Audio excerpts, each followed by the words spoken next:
Good evening and welcome.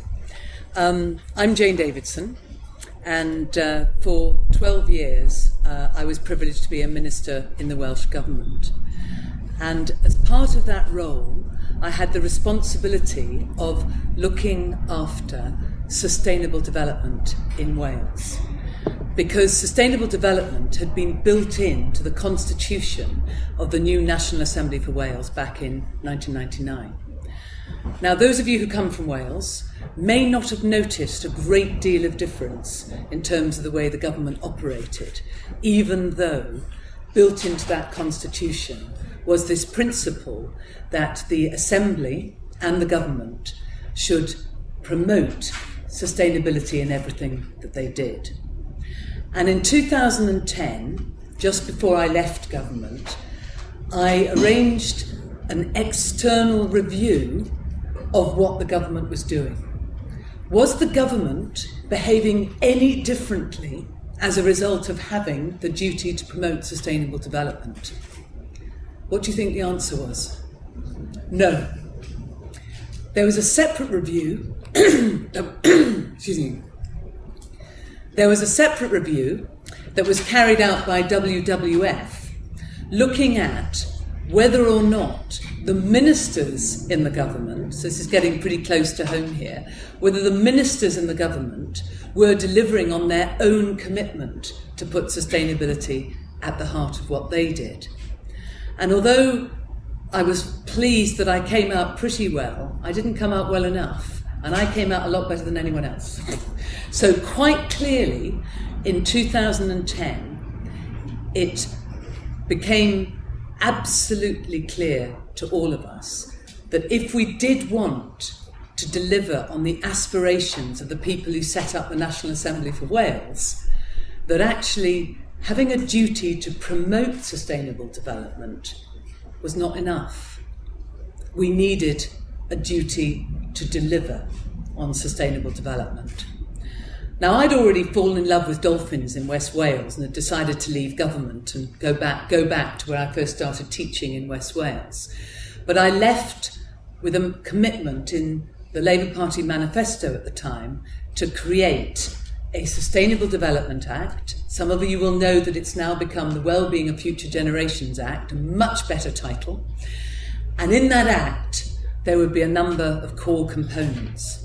And those components were that the government would have a duty to deliver on sustainable development, and all public services in Wales would have a similar duty, and that duty would be audited by the normal audit mechanism so that it wasn't seen as an extra burden in the audit process. And that duty would be overseen by a commissioner with substantial powers. So I wrote that in the manifesto in 2011, and on the 1st of April this year, that act was commenced in Wales. So Wales now has the first Future Generations Act in the world, or to give it its full title, the Wellbeing of Future Generations Wales Act.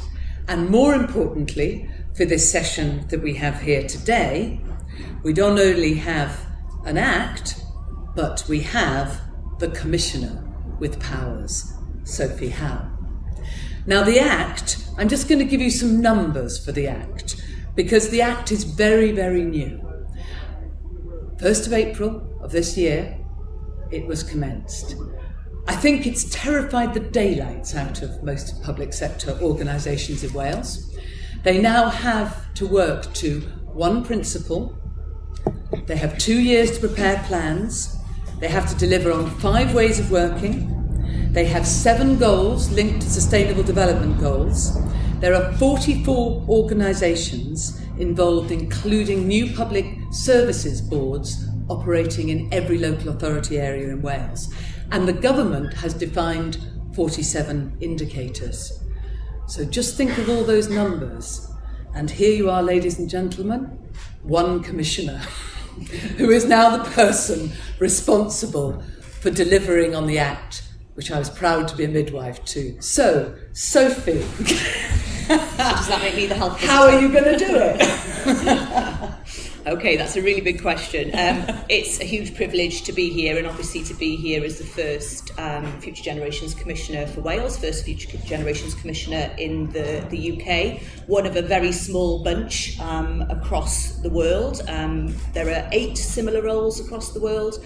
Most don't have a kind of statutory footing. The same statutory footing that I have. There was a similar role with that statutory footing in Hungary. And let me just come on to some of the others. Some of the criticisms of some of the other roles are that, you know, they lack teeth, they haven't got their statutory footing, so they haven't got enough powers to challenge. The commissioner in Hungary, however, was so challenging to the government that they abolished the role after the first term.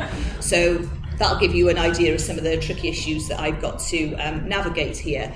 And, you know, Jane said that the public bodies out there are terrified. I think a lot of them are. When people ask me about my role, they start with, wow, you know, you're responsible for the well-being of future generations.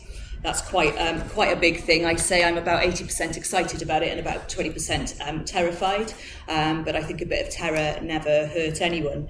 The task ahead is absolutely huge. So Jane gave you some of the numbers there. 44 public bodies required to deliver against 7 statutory wellbeing goals which link into the United Nations Sustainable Development Goals. Broken down into 7 distinct areas, goals which reflect the Wales that we want. So a more prosperous Wales, a healthier Wales, a more resilient Wales, a Wales of cohesive communities, a more equal Wales, a Wales with vibrant culture and language, and a globally responsible Wales.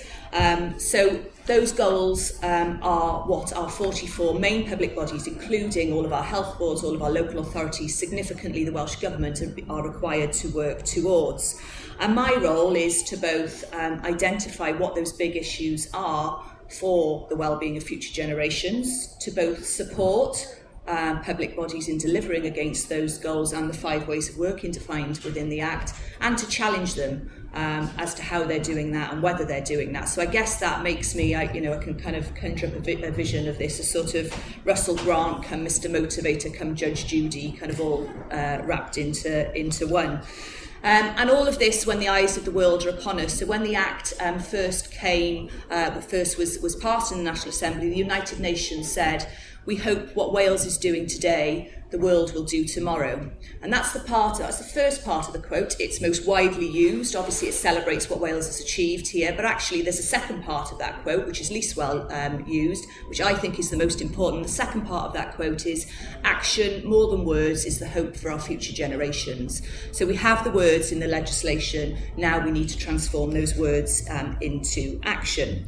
And I've been in post since February. The Act came into force, as Jane said, on the 1st of April. And in getting out there and speaking to people about the Act, there are clearly some really passionate advocates for the Act. Some really progressive public bodies out there. I've been particularly taken with public health and people who work in public health who see this as the Act that they've been waiting for. There are, of course, doubters, the people out there who say, well, 7 wellbeing goals and 5 ways of working, it's all motherhood and apple pie, isn't it just common sense, isn't this just what we should be doing anyway? Well, of course, it absolutely is what we should be doing anyway, but then why aren't we? Why are we in public services in Wales duplicating things, spending lots of times reinventing the wheel, doing things 7, 22, 44 times over? Why do we approach public services in a way that delivers services to the citizen in the way that public services like to do that delivery, in a way that's comfortable to them, rather than the way that citizens might actually want to receive that service? Why do we still have some of these big intergenerational challenges that we have failed to tackle? And there's this concept in the Act of well-being, and people say, well, what does that mean? Actually, the Oxford English definition of well-being is the state of being happy, healthy and comfortable. Contrast that to needs. Public services are used to dealing with needs. There's a plethora of things around multi-agency needs assessments and all sorts of things like that. Definition of needs is of necessity. Now, I would argue that in very many cases, if we get to the point where we're addressing needs, it's because we've failed to address well-being further down the line. And there's a really good example of that Sarah O'Keefe, the Older People's Commissioner, gives, and she talks about older people. And, we would both argue that, what I need is a multi-agency care assessment and integrated care plan. Has said no older person ever. Actually, what older people say is, I want someone to come and have a cup of tea with me. I want someone to help me to get to the co-op. I'd actually quite like the local authority to keep their street lights on. Maybe they could change them to LED lighting, which would save them money and reduce their carbon emissions, so that I can get out in the evening without feeling scared. And that's the difference, I think, between this needs-based approach that we've had to this well-being approach that the Act now requires. Because the way that public services are constructed at the moment, I would argue, exacerbates this sort of learned helplessness, this concept of having things done to you. And just today I was having coffee with someone who works in as a consultant in social services, and he was talking about reviewing a number of case files where they had one complaint where Mrs. Davis, age 82, had rung the social services department to say, my carer hasn't arrived today to give me my bath. Yes, Mrs. Davis, they've been. It's here on the computer, it's logged, they've been. Actually, what had happened, there was another Mrs. Davis in 84. The carers had turned up and given that Mrs. Davis a bath instead. Now that sounds, oh my God, how could that happen? But actually, this is this concept of having things done to you without the ability to challenge, without the ability to really focus on what you really want and need, rather than just focusing on these needs. And of course, there are those really big intergenerational issues that we need to tackle. So we know that 1 in 4 people in Wales live in poverty, and we know that their life chances, in terms of them doing well in school for their children, in terms of their health, are severely negatively impacted upon.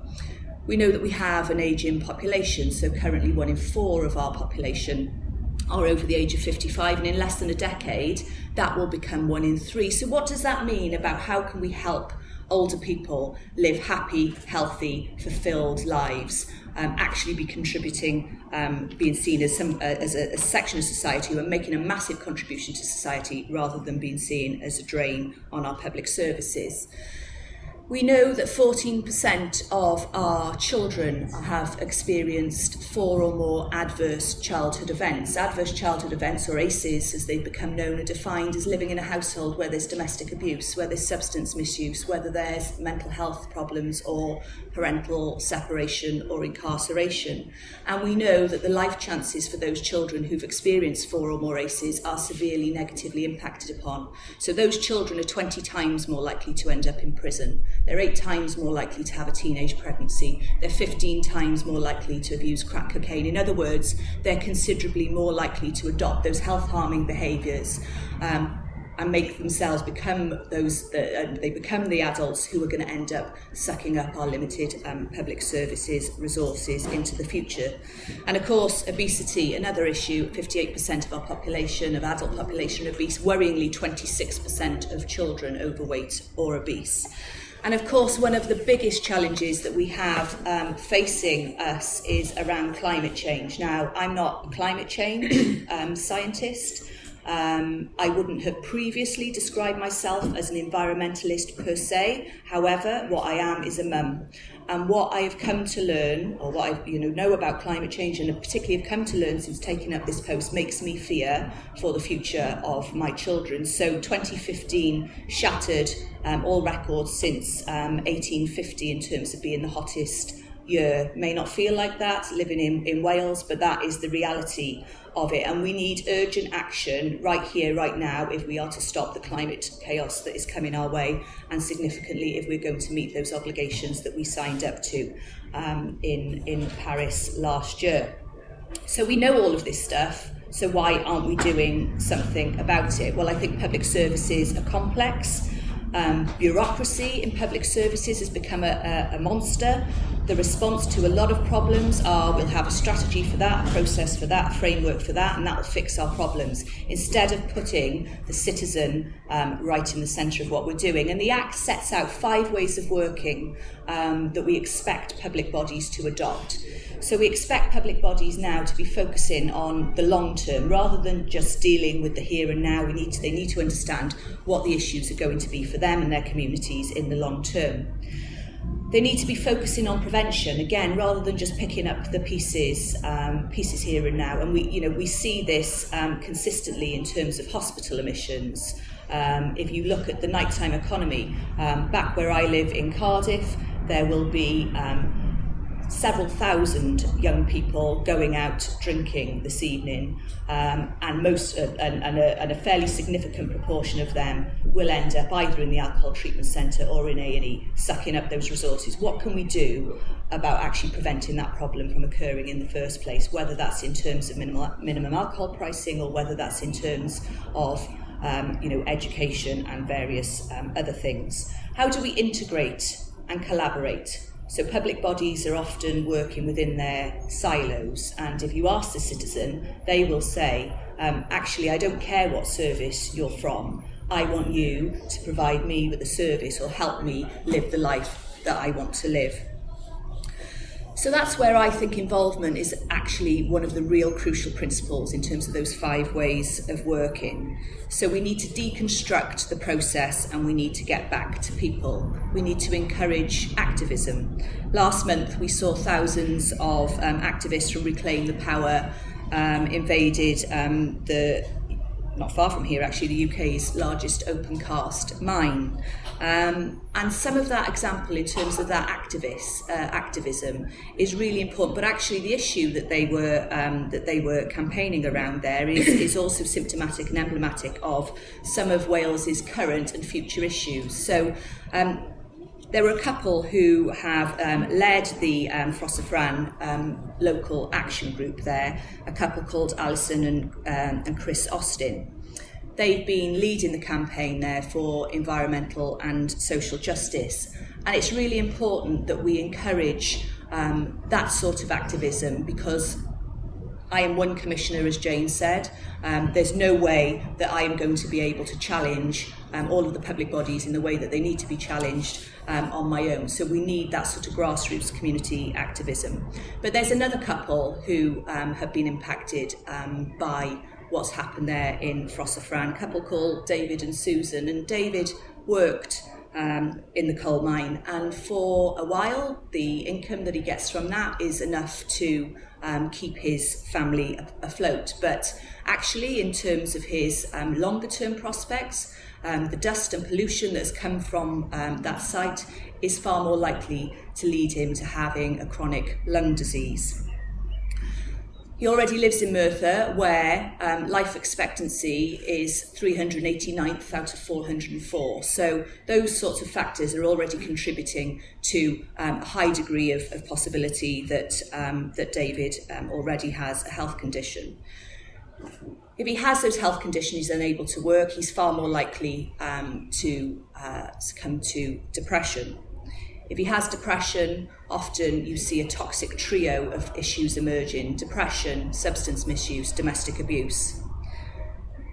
If you have those issues in a family, you go back to what I was saying earlier about those ACEs. So those children are going to be growing up in a household where they're going to be experiencing probably the 4 or more ACEs. So you see that this family becomes trapped in a cycle of deprivation and of health-harming behaviours, and they're probably on the books of all of our public services, who are all putting in place different interventions at different times, probably not asking them what they want or need, and none of those services are joined up. And this is a prime example, I think, of why those ways of working are so important and why the join-up between those ways of working is so important. What we need to see is that join-up between 4 areas of sustainability that we have here in Wales. In most other parts of the world, the principles around sustainability are environmental, economic and social. We have a 4th in Wales, which is cultural.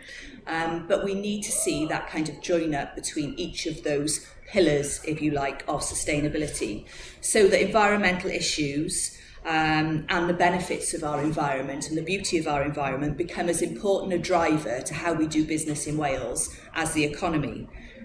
There's a really interesting quote by a 19th century environmentalist, John Muir, who said, everyone needs beauty as well as bread.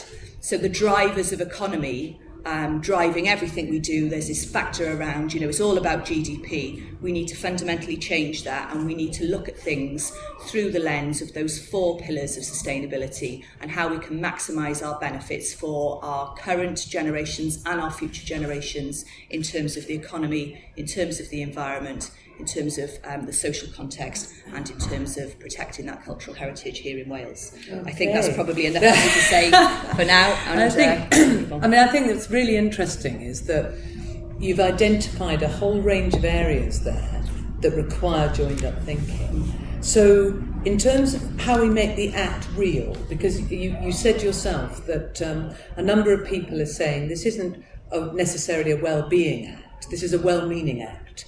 And actually, if the Act is going to be effective, then it has to have teeth, and there are some teeth that you have available to you.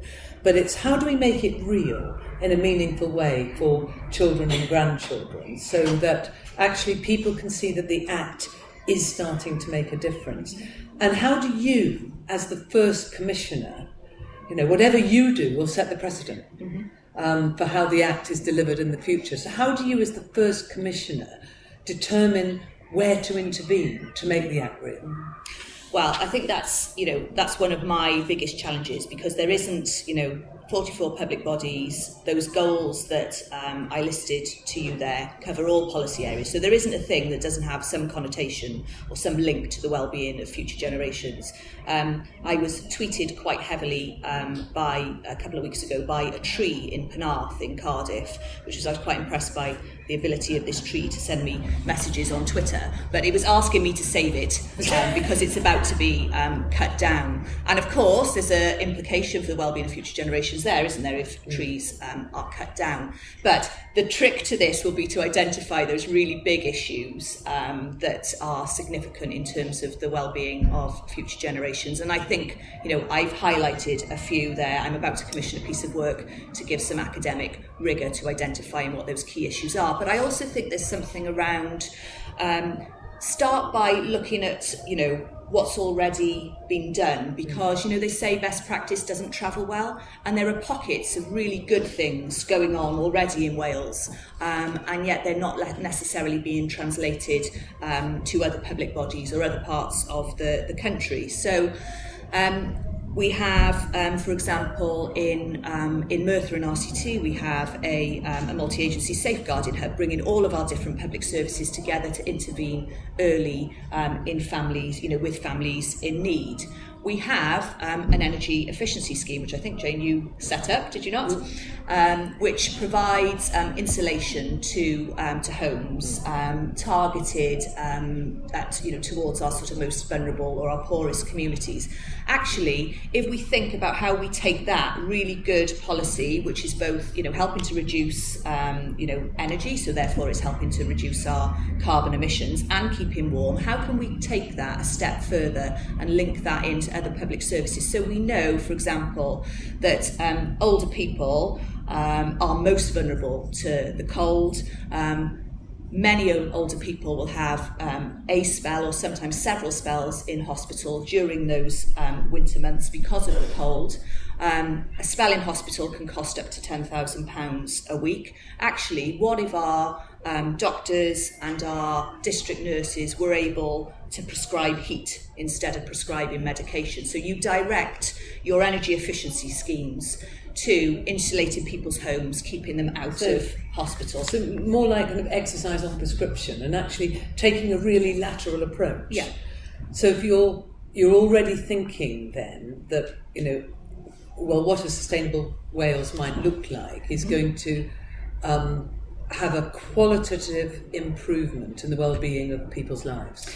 Yeah, and I think that's a really important point, because people keep asking me, well, how are you going to measure success? And where the public sector in particular want me to go is they want KPIs, they want performance indicators, they want all of these things. Actually, I think often the real problem that we have in the public sector in Wales is that we've hit the target and missed the point.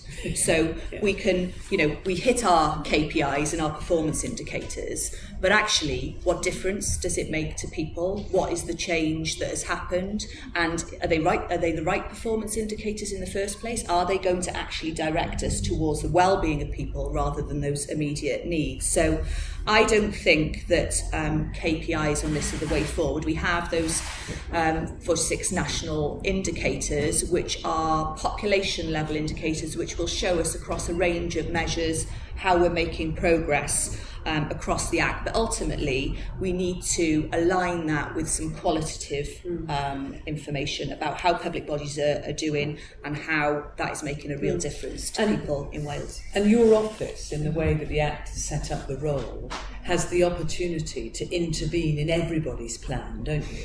So in the context of every single individual public sector organisation, the public services boards as well, who are directly accountable to you. So looking at ways in which public services can start changing their own data analysis, changing their own indicators of success, you see as part of that creation of a sustainable Wales, do you? Absolutely. To get away from this, chasing the target and missing the whole point of what we're doing. So it's going to change their behaviour. So the behaviour of decision makers, including Welsh Government. Yeah. Because Welsh Government uniquely is caught by this Act.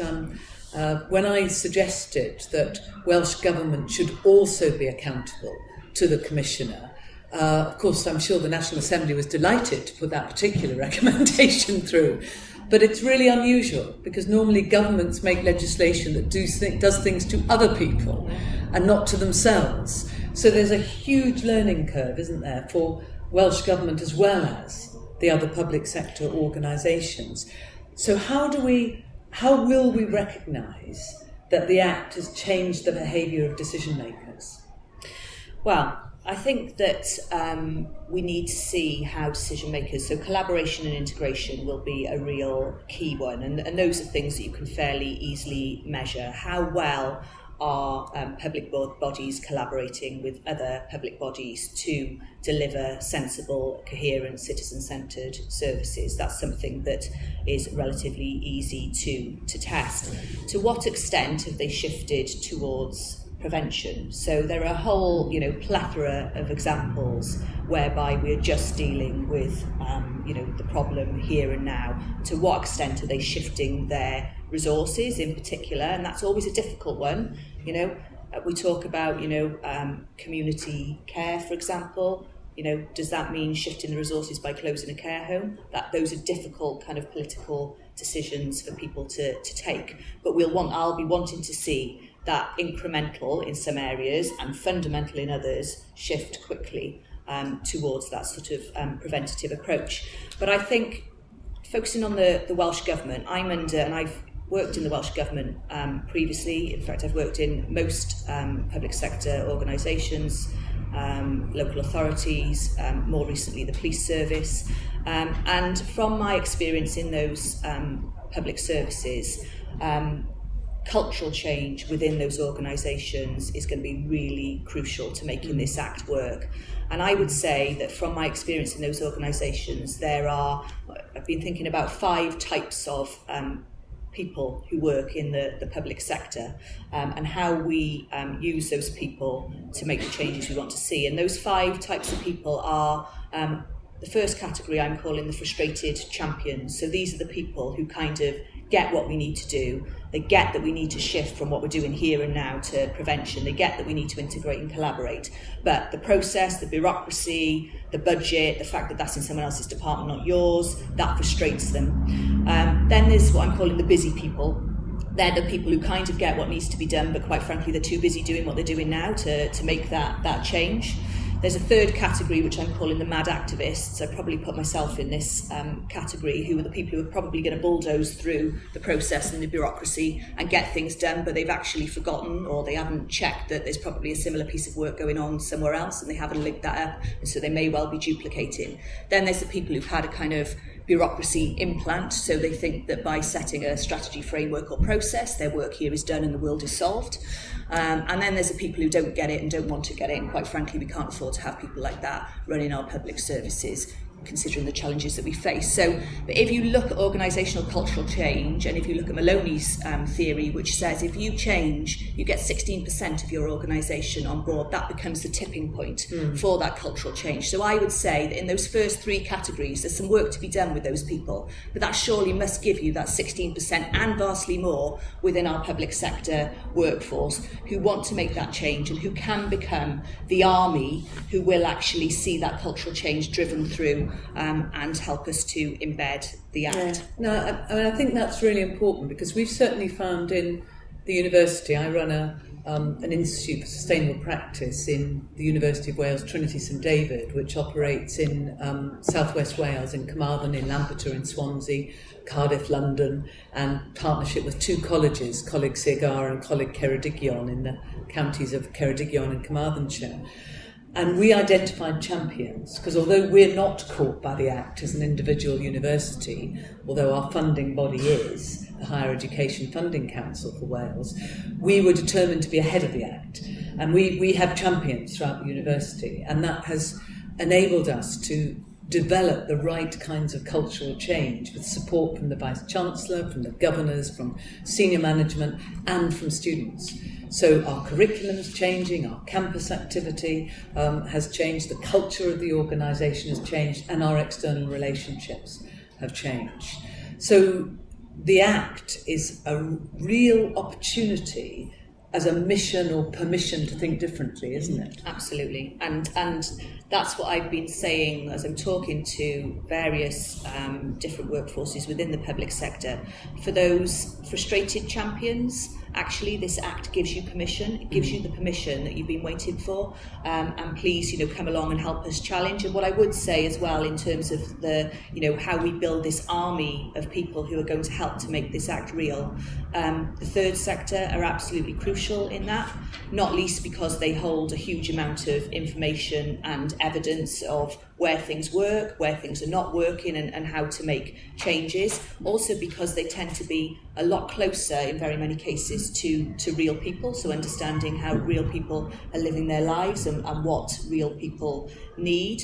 That can inform what the public sector are doing. But I think there's also, the business community are also key to building this army, and we've seen in some organisations where they are actually leading the way, whether that's because they're doing it for ethical reasons, some of them of course are, or actually some of them are doing it because of their bottom line. So Marks and Spencer's, who have got all of their stores and all of their warehouses carbon neutral, are doing it because they're saving themselves hundreds of thousands of pounds a year. I'm sure that they're doing it for ethical reasons as well. So we need to have some of that innovation and drive from the public sector, really challenging the private sector as well. And I'm sure that we'll open it up to the audience in a moment. So think of the questions that you'd like to ask Sophie. But I'm also looking back at that statement you made at the beginning about which our colleague from the UN said, what Wales does today, the world needs to do tomorrow, but it's focusing on actions. Now that's great credit to Wales, but it also is a huge challenge, because you're doing what you're doing in a major spotlight. So where you intervene, and probably everybody in this room has something that they'd like you to address. And it's, at what point does the Commissioner intervene? So how are you going to get your own advice and support to enable you to do this job? Because when you're a first, we don't want to lose you in the same way as the Hungarian Commissioner was lost, having won the legislation in Wales. So how do we ensure that you do a job that's really important and delivered, without throwing yourself out of business? Oh yeah, tough question. The Act sets out a statutory advisory panel which is made up of the other commissioners that we have in Wales, also the Chief Medical Officer, Natural Resources Wales, a business representative and a trade union representative. That's great, and they are, very useful allies. But actually, in terms of advice and support, I'm going to be looking to go much broader than that. The trick to this is how do you get the level of expertise you need to intervene in particular issues, whilst understanding that actually when you get that expertise, it also, people need to be thinking across all of the goals. So just having climate scientists giving me advice on climate change that I can challenge the government with isn't going to be enough. We need to understand, what does climate change mean for, for homes? What does it mean in terms of our transport network? How are we going to press the buttons of government to actually do the things that we want them to do? Of course, challenge and legislation is one part of it, but actually you have to get people on board as well. So there's something for me about how do we create that grouping of people who are going to support me in doing that. I think there's something about, I'm thinking about setting up an academic panel, but there's something for me around, there's a huge amount of academic evidence and research out there. Most of it is never read. Most of it is not in a format that could be read by people who are, taking decisions about how public services operate on a day-to-day basis, for example. And some of it doesn't even answer the questions that policymakers are asking. So there's something about this sort of translation between what academics are saying, what the evidence is there, to what actually is going to make a difference and is going to impact in terms of policy. And then the final area where I'm looking at building hoping to build capacity is, my biggest fear for the Act is that it becomes the tick box rather than the transformation. I expect that in 2018, when public bodies have to send me their plans and objectives on how they're delivering against the Act, there will be a really strong temptation for them to send me lots of glossy documents which have the words future generations and sustainability peppered throughout them.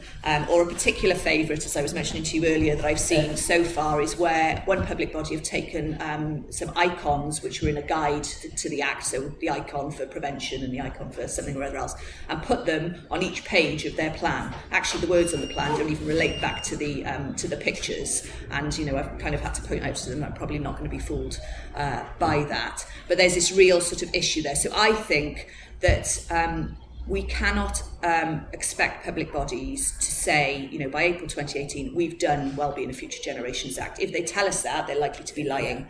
So I think the best approach to take is to work with public bodies, and this herein comes my support function, to take a deep dive approach to, in particular policy areas, to what does good look like in terms of the Wellbeing of Future Generations Act here. So if I give an example of, if you're a local authority and you're Director of Social Services and you want to reform your adult domiciliary care service, I guess your traditional approach would be, I'll engage with health, their key partners, I'll engage with, I'll have a service user panel, and I'll engage with the third sector, and if I'm being really innovative, I'll set up some sort of, social enterprise model of service delivery. I bet what you haven't thought about is, what is the impact of my service on the environment? And what if we were to have all of our home care workers driving around in hydrogen-fuelled cars from River Simple, a small business startup in Powys who are developing this concept of hydrogen-fuelled cars?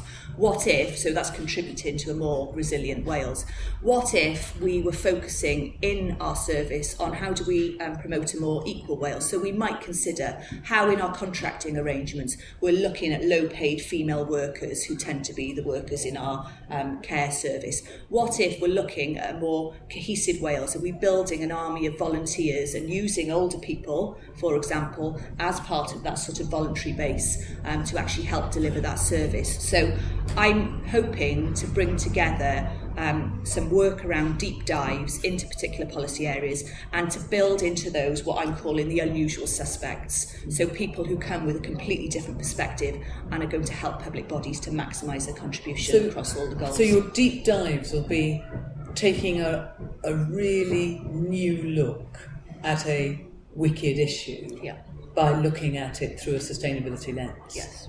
So if we had to say, in the context of, say, Welsh Government, what 3 things would you like Welsh Government to do that actually demonstrated that they have really got this act? I think there are very close links between this Act and the Environment Act. Which came into force yesterday. Absolutely. Yeah. And there are some very tough targets that the government are going to have to meet there.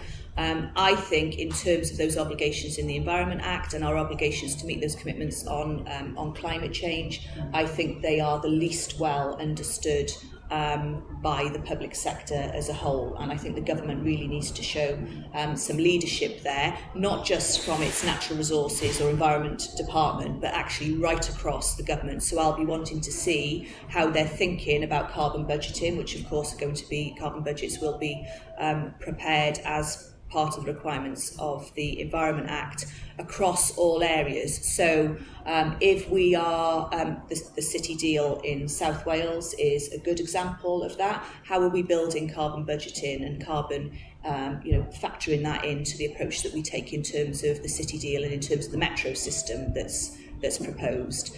How are we doing that in terms of how we go about giving our social housing grant? There's already some good work going on there. How are we doing that in terms of how we educate our children, in terms of understanding their responsibilities as global citizens and towards the environment? So I think that's a huge issue. I think a couple of other big issues that I want to see the government deliver on are around integration and collaboration, because in my experience the government are often the worst culprits in terms of integration and collaboration. So we have a range of different programmes that are funded to local authorities, all ring-fence money. Often they're delivering services to the same people, but none of them are joined up.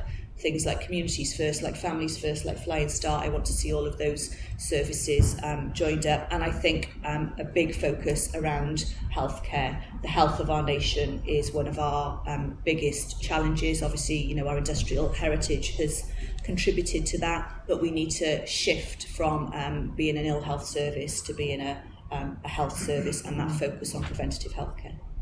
So a big task you've got out there for government, and of course that couldn't be delivered by government alone. There's a lot of areas where local government and health providers and other public sector deliverers would have an important role. And the targets that Sophie mentioned there, in the new Environment Act in Wales, there has to be a 40% carbon emission reduction by 2020. And I think it would be fair to say that none of the manifestos of any of the parties in the run-up to the election gave any indication how that would be achieved, despite the fact that the Act passed in the last Assembly. So there are some big challenges out there, but there's also some big commitments out there. But you've got this new role, and it's probably a really unfair question to finish our element of this conversation. But you've been in post for how many weeks? Oh gosh, I've moved from weeks to months, so about 4 months. So you've been in post for 4 months. What do you want your legacy to be? Okay. So I have a 7-year term. Some of the big intergenerational issues that we're facing in Wales are going to be difficult to turn around in 7 years or even 17 years. So, but ultimately I want to see progress against those 46 national indicators which show that we're sort of going in the right direction. I think, however, as the first commissioner, there's something about establishing, the office and the function of the commissioner as a credible and important entity. And I think, if I were to describe, if you ask me how would you want the commissioner to be described, or the office of the commissioner to be described, I'd probably use four descriptions or 4 words there. So first of all, I think that the commissioner needs to be a connector. So connecting up different public sector organisations or departments, or with the third sector, so connecting where the best practice is, sharing that best practice and helping and supporting their I think that the Commissioner needs to be an innovator, maybe not doing the innovation myself, but actually identifying where the innovation is out there, and then bringing that back and connecting that to public bodies who are seeking to reform their services. I think the Commissioner needs to be authoritative, and therein lies, how do I get the advice and support which is going to not drown the Commissioner in academia and academic evidence, but be sufficient enough to make sure that the Commissioner is an authoritative voice.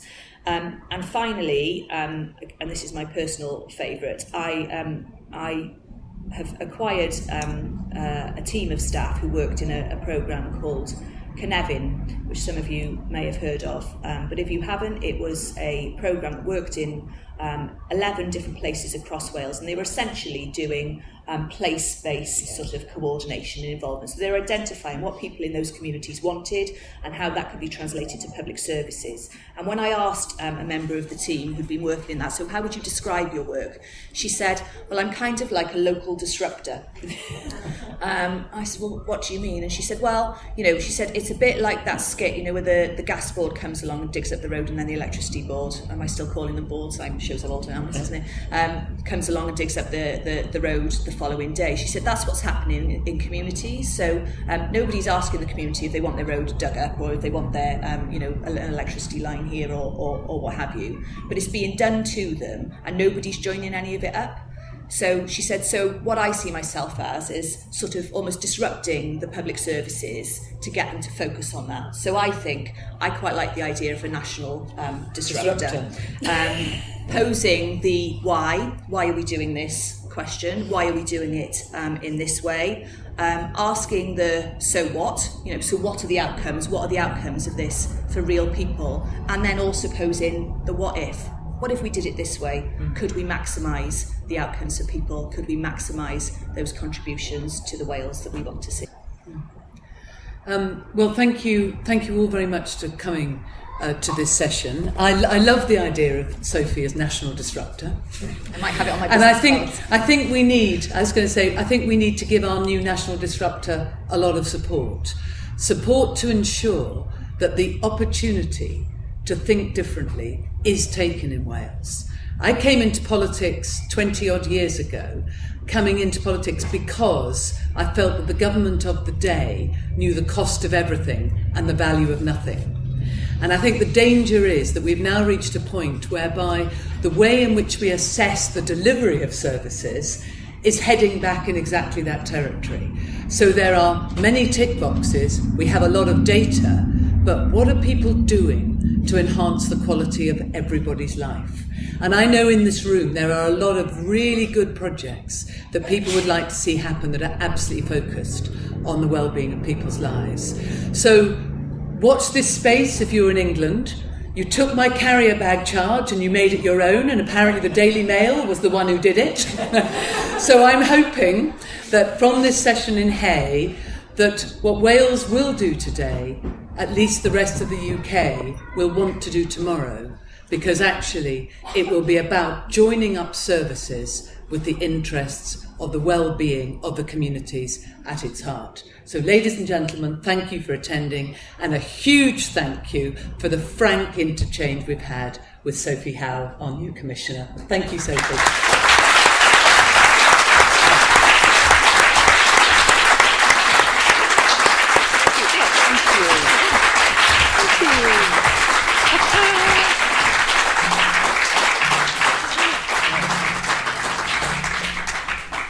Thank you very much.